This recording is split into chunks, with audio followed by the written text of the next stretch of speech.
हमारे 9 एकड़ जमीन है जो अमलीडी में वो भू माफिया के द्वारा मतलब कब्जा करे जावा थे वो कर से थी। एक दिवसीय धरना प्रदर्शन करे पूरा गांव वाला मन मिलके। प्रदर्शन का वजह ये है कि रामाकांत बिल्डर जो एक नामी हस्ती है, उन्होंने हमारे पूर्वजों का ज़मीन 9 एकड़ जो ज़मीन है वो उसको खेल कूद के लिए रखा गया था, हॉस्पिटल के लिए रखा गया था, कॉलेज के लिए रखा गया था। वो ज़मीन को वो आवंटित करा लिया है। इसमें भ्रष्टाचार हुआ है और हम शासन और प्रशासन से मांग करते हैं कि भ्रष्टाचार का जांच हो ताकि दोषी आरोपी जो दोषी हैं उसके ऊपर सख्त सख्त कार्रवाई हो। जय हिंद साथियों, वंदे मातरम साथियों, जय छत्तीसगढ़, जय जय छत्तीसगढ़।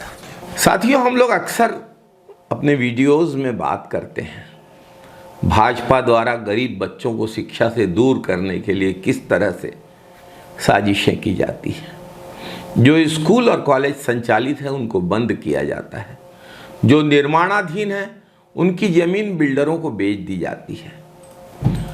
पूर्ववर्ती कांग्रेस सरकार के दौरान अमलीडी में 9 एकड़ ज़मीन शासकीय नवीन महाविद्यालय के निर्माण के लिए आरक्षित की गई थी। इस भूमि पर भूमि पूजन भी किया गया था, लेकिन वो ज़मीन एक प्राइवेट बिल्डर को बेच दी गई। राज्य सरकार ने इस बेशकीमती ज़मीन को कौड़ियों के मूल बेच दिया। इस ज़मीन की वर्तमान कीमत 300 से 350 करोड़ रुपए के बीच आंकी जा रही है। भाजपा सरकार के इस फैसले से स्थानीय लोगों में और शिक्षा से जुड़े हुए लोगों में बेहद नाराजगी है। रायपुर ग्रामीण क्षेत्र के पूर्व विधायक वरिष्ठ नेता श्री सत्यनारायण शर्मा जी ने अपने कार्यकाल के दौरान अमलीडी में इस शासकीय महाविद्यालय के स्थापना की योजना बनाई थी और कॉलेज भवन के निर्माण के लिए 3 हेक्टेयर शासकीय जमीन विधिवत आरक्षित की गई थी। सरकार बदलते ही भाजपा सरकार ने पुराने नियमों के तहत यह जमीन बिल्डरों को आवंटित कर दी।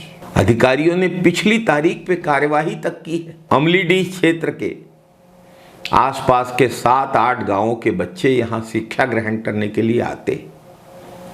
यदि कॉलेज के लिए भूमि नहीं होगी तो इन बच्चों की शिक्षा और इन बच्चों का भविष्य प्रभावित होगा।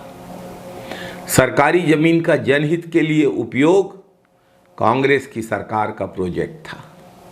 नियम के मुताबिक शासकीय भूमि को विक्रय करने की नियमावली की कंडिका क्रमांक 2.6 और 2.7 में साफ उल्लेखित है कि लोक प्रयोजन की किसी भी भूमि का निजी व्यक्ति को आवंटन नहीं होगा। जमीन पर महाविद्यालय का प्रोजेक्ट प्रस्तावित था। नियमों की कंडिका क्रमांक 2.6 में लिखा है, ऐसी शासकीय भूमि जिसके संबंध में किसी विभाग से आवंटन के लिए आवेदन पत्र प्राप्त न हो, उसके संबंध में किसी व्यक्ति या संस्था से आवेदन मिलने पर लोक बाधा, स्वास्थ्य, सुरक्षा, सुविधा, लोक प्रयोजन, पर्यावरण संरक्षण की दृष्टि से सुरक्षित रखने की आवश्यकता न होने की स्थिति में नीलामी के माध्यम से आवंटन किया जाएगा। यहाँ तो हो कुछ और रहा है। भाजपा सरकार की मनमानी और भी उजागर हुई जब रायपुर ग्रामीण के भाजपा विधायक श्री मोतीलाल साहू ने भी इस जमीन के आवंटन के विरोध का समर्थन किया। मुख्यमंत्री श्री विष्णुदेव साय से इस मामले की जांच करने और आवंटन को रद्द करने की अपील की। व्यापक जन विरोध के बावजूद यह आवंटन रद्द नहीं किया गया। इससे स्पष्ट है कि भाजपा को जनता की जरूरतों से, खासकर शिक्षा से जुड़ी जरूरतों से कोई लेना देना नहीं, जनहित से कोई लेना देना नहीं है। भाजपा सरकार सिर्फ और सिर्फ चंद पूंजीपतियों के इशारे पर चलने वाली सरकार है। इस फैसले से अमलीडी के कॉलेज के लिए आरक्षित जमीन को निजी व्यक्ति को सौंपने के फैसले से स्पष्ट रूप से भाजपा सरकार की स्वार्थ से भरी हुई मंशा उजागर हो रही है। अमलीडी के जमीन के इस विवाद ने भाजपा सरकार और स्थानीय प्रशासन के सामने एक बड़ा सवाल खड़ा कर दिया है। सवाल यह है कि क्या सरकारी जमीन का आवंटन इस तरह से किया जा सकता है जबकि उसे पहले से किसी अन्य उद्देश्य के लिए आरक्षित किया जा चुका हो। यह गलत है, पूरी तरह से गलत है।